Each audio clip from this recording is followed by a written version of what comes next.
Everyone, welcome to Discover Education और मैं हूं आपकी एजुकेटर रचना अग्रवाल। आ जाइए, सभी लोगों का स्वागत है एक धमाकेदार सेशन में।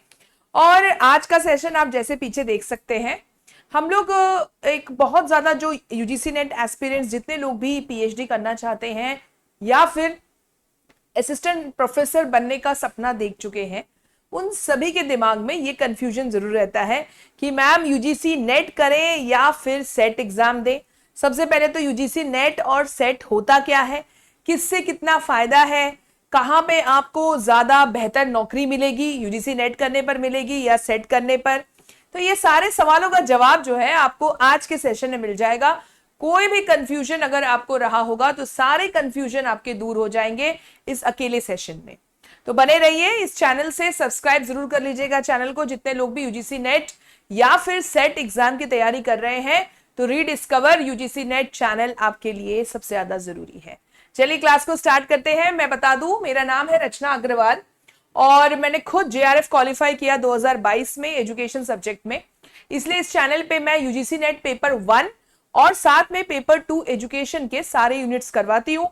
सो बिल्कुल आप लोग मुझे फॉलो कर सकते हैं। टेलीग्राम चैनल भी जरूर ज्वाइन कर लीजिए। टेलीग्राम चैनल सेम नाम से है, रीडिस्कवर यूजीसी नेट, जहां पे जितने भी यूट्यूब क्लासेस होते हैं उसके पीडीएफ आपको उसी टेलीग्राम चैनल पे मिल जाएंगे। इवन आप इंस्टाग्राम पे भी मुझे फॉलो कर सकते हैं, रीडिस्कवर यूजीसी नेट रचना आप सर्च करेंगे तो आपको मिल जाएगा, आप जरूर फॉलो करिएगा। चलिए क्लास को स्टार्ट करते हैं। आपके कंफ्यूजन को दूर करेंगे हम लोग। उससे पहले समझेंगे कि आखिर नेट एग्जाम होता क्या है। देखिए, नेट एग्जाम जो है ये नेशनल, इसका फुल फॉर्म भी है नेशनल एलिजिबिलिटी टेस्ट। कहने का मतलब ये है कि यूजीसी नेट का एग्जाम जो होता है, इसमें जब आप क्वालिफाई होते हैं, क्वालिफाई आप 3 कैटेगरी के अंदर हो सकते हैं, कोई भी एक कैटेगरी में। इसमें मेनली 3 कैटेगरी में डिवाइड किया गया है। मैं जल्दी से आपको बता दूं। सबसे पहले यानी कि सबसे जो अगर आपका कट ऑफ से कुछ परसेंट, कट ऑफ जो डिसाइड होता है उससे कुछ परसेंट अगर कम है आपका, तो आप जो है यहां पे मैं बता दूं पीएचडी ओनली, ये आपकी 3rd कैटेगरी है, इसके लिए क्वालिफाई होते हैं। इसमें 2nd कैटेगरी है यूजीसी नेट की, यानी कि असिस्टेंट प्रोफेसर की कैटेगरी है। और आपकी सबसे पहली कैटेगरी जो है वो जेआरएफ की है, यानी जूनियर रिसर्च फेलोशिप की। अब कहने का मतलब यह है कि अगर आप एजुकेशन सब्जेक्ट से यूजीसी नेट कर रहे हैं, अगर मान लीजिए कि यूजीसी नेट जून 2026 का कट ऑफ 70% आता है, तो 70% जेआरएफ का कट ऑफ अगर है, क्वालिफाई किया आपने, कट ऑफ को पार किया, आप जूनियर रिसर्च फेलोशिप के लिए क्वालिफाई हुए, यानी कि अब आपको 35,000 का फेलोशिप मिलेगा और आप किसी भी यूनिवर्सिटी में एडमिशन ले पीएचडी में, सिर्फ आपको इंटरव्यू देना पड़ेगा, रिसर्च प्रपोजल प्रेजेंट करना पड़ेगा। रिसर्च प्रपोजल सेलेक्ट हुआ, you are selected for PhD और आपको फेलोशिप मिलना स्टार्ट हो जाएगी। ये होता है पहली कैटेगरी। दूसरी कैटेगरी में अगर आप क्वालिफाई करते हैं तो आप बिल्कुल पीएचडी कर सकते हैं किसी भी कॉलेज से, किसी भी यूनिवर्सिटी, ऑल ओवर इंडिया। यही नेट का फायदा है, ऑल ओवर इंडिया कहीं से भी आप कर सकते हैं पीएचडी। और साथ ही साथ असिस्टेंट प्रोफेसरशिप के लिए भी आप एलिजिबल हैं। बस ये है कि पीएचडी करते समय आपको जेआरएफ नहीं मिलेगा, यानी कोई फेलोशिप नहीं मिलेगी, कोई भी फाइनेंशियल असिस्टेंस नहीं मिलेगा, लेकिन आप असिस्टेंट प्रोफेसरशिप के लिए अप्लाई कर सकते हैं। टेम्पररी लेक्चरर जो कॉलेजेस में वैकेंसीज आती है टेम्पररी लेक्चरर्स के लिए, तो you are eligible to apply for that. Interview crack करिए और आप असिस्टेंट प्रोफेसर टेम्पररी बेसिस पे बन जाएंगे। और साथ ही साथ आप उसी कॉलेज से पीएचडी भी कर सकते हैं, दोनों के लिए ही एलिजिबल है। और अगर 3rd कैटेगरी में आते हैं तो सिर्फ पीएचडी कर सकते हैं आप बिल्कुल किसी भी कॉलेज में, आपको यहाँ पे फेलोशिप नहीं मिलेगा और ना ही आप असिस्टेंट प्रोफेसर के लिए एलिजिबल हैं। तो ये 3 कैटेगरी आपको समझ में आ गई होगी। आई डोंट थिंक कि इसमें कोई डाउट होगा।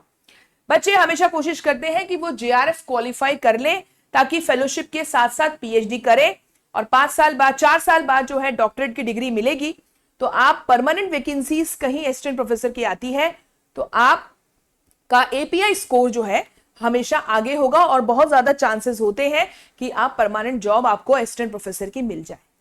तो ये रहा यूजीसी नेट का पूरा एक्सप्लेनेशन। अब आते हैं हम स्टेट एलिजिबिलिटी टेस्ट पे। अब ये क्या चीज है मैम? तो मैं आपको बता दूं कि स्टेट एलिजिबिलिटी टेस्ट सिर्फ और सिर्फ उसी स्टेट के जितने भी कॉलेजेस हैं उसमें आप असिस्टेंट प्रोफेसर के लिए अप्लाई कर सकते हैं।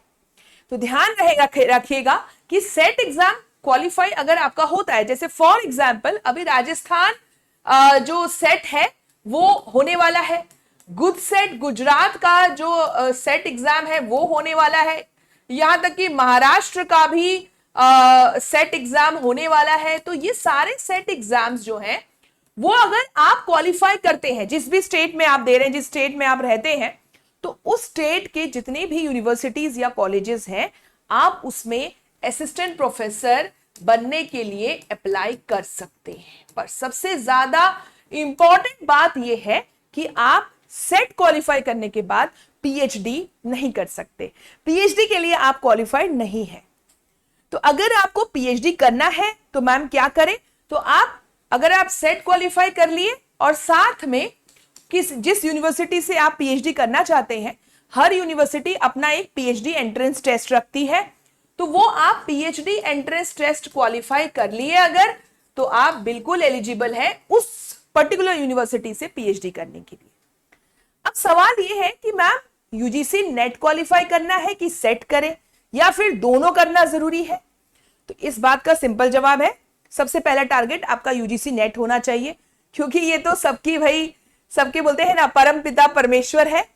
यूजीसी नेट क्वालिफाई कर लिया तो सेट एग्जाम की टेंशन लेने की जरूरत ही नहीं है, क्योंकि जैसा कि मैंने आपको बताया यूजीसी नेट क्वालिफाई किया तो आप इस भारत देश में किसी भी यूनिवर्सिटी में असिस्टेंट प्रोफेसर के लिए अप्लाई कर सकते हैं, पीएचडी के लिए अप्लाई कर सकते हैं, कोई दिक्कत नहीं होगी। लेकिन सेट, अगर मान लीजिए कुछ बच्चे ऐसे हैं जो यूजीसी नेट क्वालिफाई नहीं कर पा रहे हैं लेकिन फिर भी असिस्टेंट प्रोफेसर का सपना देख रहे हैं, तो उनके लिए दूसरा ऑप्शन ये होता है कि वो उस स्टेट का सेट एग्जाम दे दें। Set exam comparatively UGC net से इजी होता है।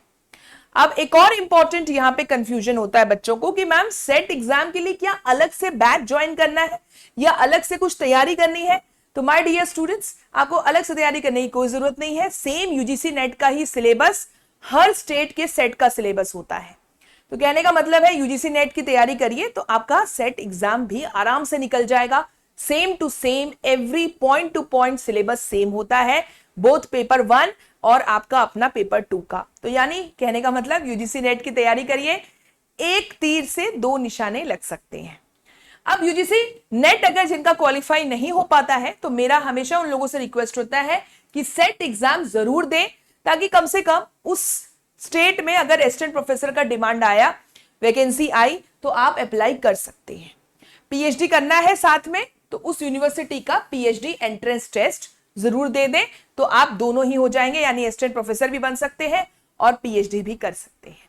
बस यही है कि आपको फेलोशिप नहीं मिलेगा। तो ये जो है बेसिक अंतर है यूजीसी नेट और सेट में।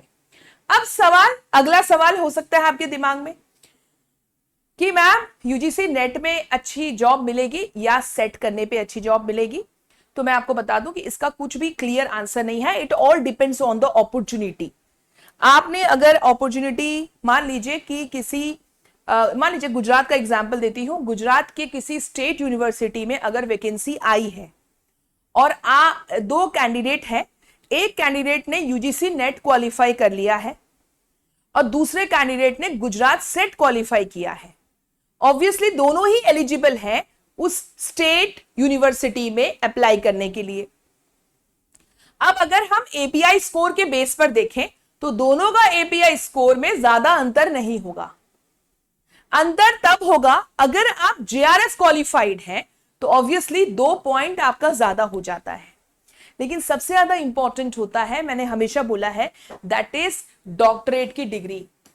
अगर कोई तीसरा कैंडिडेट आपके रेस में है और तीसरा कैंडिडेट जो है वो पीएचडी करके बैठा है, अब वो पीएचडी चाहे यूजीसी नेट देने के बाद पीएचडी कर रखा हो उसने, या फिर पीएचडी एंट्रेंस टेस्ट देकर उसने पीएचडी कर रखा हो, तो भी वो पहले के 2 कैंडिडेट से 30 मार्क्स से आगे होगा।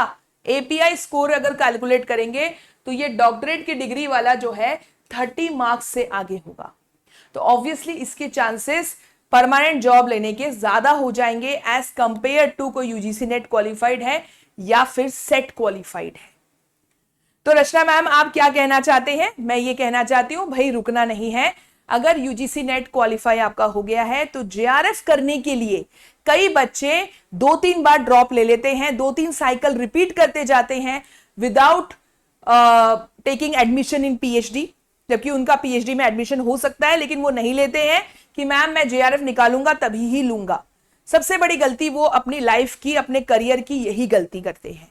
तो आपको करना क्या है, अगर आप यूजीसी नेट निकाल चुके हैं तो आप तुरंत एडमिशन अपना ले लीजिए किसी भी अच्छे यूनिवर्सिटी में, इंटरव्यू दीजिए, रिसर्च प्रपोजल बनाइए, पहले इंटरव्यू दीजिए और अपने आप को पीएचडी में एनरोल कर लीजिए, ताकि जब तक आप जेआरएफ निकालेंगे तब तक कम से कम आपका पीएचडी भी चलता रहे। जिस दिन फेलोशिप जेआरएफ निकल गया उस दिन से आपको फेलोशिप मिलना स्टार्ट हो जाएगी। तो यहाँ कोई टेंशन नहीं है, आपके साल बर्बाद नहीं हो रहे हैं। अगर आपने यूजीसी नेट क्वालिफाई नहीं किया है तो दूसरा रास्ता आपके लिए यह है कि आप उस यूनिवर्सिटी का पीएचडी एंट्रेंस टेस्ट दे दें और पीएचडी में एनरोल कर लें। कम से कम आपका पीएचडी चलता रहेगा। अगर आपको असिस्टेंट प्रोफेसर बनना है तो सेट एग्जाम दे दीजिए उस स्टेट का, या फिर यूजीसी नेट के लिए ट्राई करते रहिए।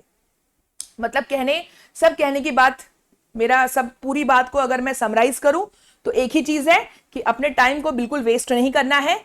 एक बार नेट क्वालिफाई हो जाए, पीएचडी में एनरोल कर लीजिए। एक बार आपका पीएचडी एंट्रेंस टेस्ट निकल जाए, पीएचडी में एनरोल कर लीजिए। 30 मार्क्स से आप आगे हो सकते हैं अगर आपके नाम के आगे एक बार डॉक्टरेट लग गया तो। ठीक है, तो अगर कोई भी डाउट हो तो आप बिल्कुल इस वीडियो के कमेंट सेक्शन में मुझसे पूछिए। छोटे छोटे वीडियोस आपके करियर से रिलेटेड जितने भी डाउट्स हैं उन पे मैं बनाती जाऊंगी। एक सीरीज मेरे चैनल पे आपको दिखेगा, करियर ओरिएंटेड जितने भी कंफ्यूजन है उसके ऊपर। और मैं आपको बता दूं, अगर आप दिसंबर 2026 की तैयारी शुरू करना चाहते हैं मेरे साथ, मेरा पढ़ाना आपको पसंद है, आप बहुत सारे वीडियोस इस YouTube चैनल पे देख सकते हैं। जून 2026 के लिए मैंने बहुत सारे वीडियोस बनाए हैं, एक बार जरूर देखिएगा। अगर आपको मेरा पढ़ाना पसंद है तो बिल्कुल आप एकलव्य 4.0 बैच जो है वो ज्वाइन कर लीजिए। ये एकलव्य 4.0 फाउंडेशन बैच दिसंबर 2026 एग्जाम के लिए है। लेकिन अगेन मैं यही बात रिपीट करूंगी कि अगर सेट एग्जाम की तैयारी भी कर रहे हैं तो ये फाउंडेशन बैच जरूर ज्वाइन कर लीजिए। अब कंफ्यूजन ये हो सकता है कि मैम ये तो आपका जो क्लासेस है वो तो नेट के अकॉर्डिंग है, सेट तो हमारा 2 महीने में होने वाला है, तो इस फाउंडेशन बैच का क्या फायदा होगा? तो मैं आपको बता दूं, इस फाउंडेशन बैच में जितने भी कंसेप्चुअल क्लासेस हैं, यानी कंसेप्ट से रिलेटेड जितने क्लासेस हैं, वो सब प्री रिकॉर्डेड फॉर्म में अवेलेबल हैं। एक बार आप इसमें एनरोल कर लेंगे बैच में तो आपको यूनिट 1 के 8 जो यूनिट्स हैं वो सारे के सारे मिल जाएंगे। डेटा इंटरप्रिटेशन और मैथमेटिकल रीजनिंग की लाइव क्लासेस होंगी जो कि स्टार्ट हो जाएंगी जल्दी ही, तो वो आपको लाइव मिलेगा। बाकी सारी यूनिट्स के conceptual classes pre recorded form में अवेलेबल है, आप कभी भी देख सकते हैं। सिमिलरली पेपर 2 एजुकेशन के भी conceptual classes pre recorded form में है। बस वीकली जो है 2 दिन हमारे लाइव क्लास होगी जिसमें मैं लाइव आपके डाउट सॉल्व करने आऊंगी, पीवाईक्यूज को सॉल्व करेंगे। अपडेटेड कंटेंट अगर है हमारे पेपर 1 में जो ज्वाइन हुआ है, कुछ ऐड हुआ है, क्वेश्चंस जब मिलेंगे तो उसे पता चलेगा। तो अपडेटेड कंटेंट को मैं वहां पे डिस्कस करूंगी, आपके डाउट्स को वहां पे रिजॉल्व कराया जाएगा। तो वो वीकली 2 दिन लाइव क्लासेस होंगी, बाकी सारी कंसेप्चुअल क्लासेस प्री रिकॉर्डेड है। तो इससे सेट एस्पिरेंट्स को भी फायदा है इस बैच का, और यूजीसी नेट एस्पिरेंट्स को है ही फायदा। सो जरूर लीजिएगा। और मैं आपको बता दूं कि प्राइस जो है वो आपको अभी बोर्ड पे दिख रहा है। पेपर 1 अलग से ले सकते हैं, एजुकेशन अलग से ले सकते हैं, और जो दोनों है वो कॉम्बो का फायदा उठाएं। और इसमें अभी JRF 500 कोड चल रहा है, ये कूपन कोड लगाना बिल्कुल ना भूले। 500 रुपीज ऑफ है और 6 मंथ वैलिडिटी है from the date of purchase. Mock test दोनों के इंक्लूडेड है, पेपर 1 के 10 और एजुकेशन के 10 मॉक टेस्ट साथ में इंक्लूडेड है। कोई भी डाउट हो तो बिल्कुल इस नंबर पे आप मुझे व्हाट्सएप करें, सारे डाउट्स आपके रिजॉल्व हो जाएंगे। और बैच ज्वाइन करें ना करें, लेकिन इस ऐप को जरूर डाउनलोड करें। यहां पे मैं आपको बता दूं, प्रीवियस ईयर पेपर्स जो हैं आपको फ्री में मिलेंगे, आप प्रैक्टिस कर सकते हैं। जल्दी ही जैसे ही रेस्पॉन्स शीट आएगा 1 महीने के अंदर जून 2026 के जो पेपर हैं वो भी यहाँ पे अपलोड हो जाएंगे। और साथ ही YouTube पे जब मैं नई बैच लेकर आऊंगी, YouTube की जो फ्री क्लासेस होंगी उसके PDF भी आपको इसी एप्लीकेशन पर मिलेंगे। सो एप्लीकेशन को जरूर डाउनलोड कर लीजिएगा। So bye bye, take care, all the best. मिलते हैं अगली इसी क्लास से। Bye bye.